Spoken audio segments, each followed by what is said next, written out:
উত্তেজনায় থাকলে, নার্ভাস হয়ে গেলে, টেনশনে থাকলে কি উত্তেজনায় নাক থেকে রক্ত বেরোয়? হ্যাঁ ঠিকই তো, কিন্তু আপনি কি করে জানেন? তোমার প্রেশারের সমস্যা আছে না সায়ন্তন? কেন বলুন তো? যখনই আপনি উত্তেজনায় থাকেন না, আপনার মুখটা অস্বাভাবিকভাবে লাল হয়ে যায়। হাই ব্লাড প্রেশার আছে? মানে উত্তেজনায় থাকলে, নার্ভাস হয়ে গেলে, টেনশনে থাকলে কি উত্তেজনায় নাক থেকে রক্ত বেরোয়? হ্যাঁ ঠিকই তো, কিন্তু আপনি কি করে জানেন?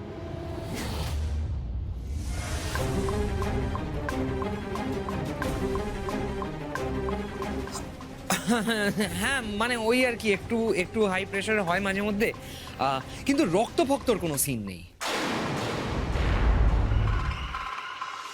অ্যাকচুয়ালি কি বলুন তো, স্ট্রাগল করতে হয় তো, সোনার চামচ মুখে নিয়ে তো জন্মায়নি, সো। আজই ডাউনলোড করুন আর এনজয় করুন আপনার পছন্দের শো।